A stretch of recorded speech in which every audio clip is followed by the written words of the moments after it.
Africa অঞ্চলের মানুষ Saudi আরবে অনেক সম্মান পেয়ে থাকেন। তাদেরকে বলা হয় হযরত বেলাল রাদিয়াল্লাহু তাআলা আনহুর উত্তরসূরি। মক্কা মদিনার অলিগলিতে প্রায়ই দেখা যায় নীরবে নিভৃতে ওই অঞ্চলের মানুষ চোখের পানি ফেলছেন কিংবা আনমনে বসে আছেন। এই বসে থাকা কোনো সাহায্যের আশায় নয়, এভাবে চোখের পানি ঝরানোর দৃশ্য কোনো দুঃখ বোধ থেকে নয়, এটা ভালোবাসার কান্না, হৃদয়ে জমানো আকুতি প্রকাশের ভাষা।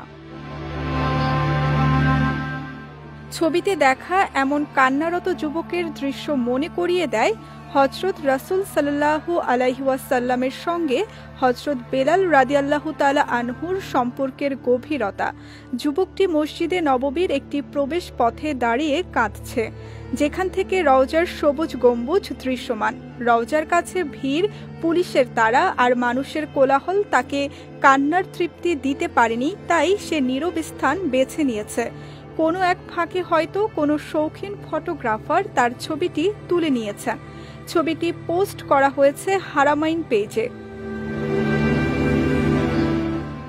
বিশ্ব মুসলিমের ভালোবাসার কেন্দ্রবিন্দু রাহমাতুল্লিল আলামিন, তার পদচিহ্নের বরকতে মদিনা শহর হয়ে উঠেছে সোনার মদিনা।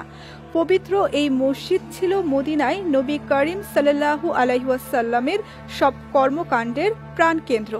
এই মসজিদের নির্মাণ কাজে তিনি সশরীরে অংশগ্রহণ করেন এবং মসজিদে নববীর প্রাঙ্গণেই তিনি এখনও শুয়ে আছেন।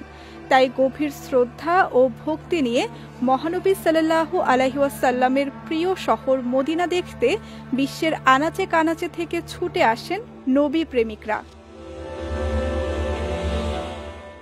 আফ্রিকা অঞ্চলের যুবকটি এবারে হজে এসে রওজা শরীফের সামনে দাঁড়িয়ে অশ্রুসিক্ত নয়নে তাকিয়ে রয়েছেন রওজা পানে।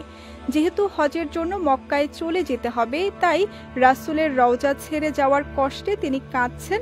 মদিনার বিচ্ছেদের যন্ত্রণা চোখের পানিতে বুক ভাসাচ্ছেন।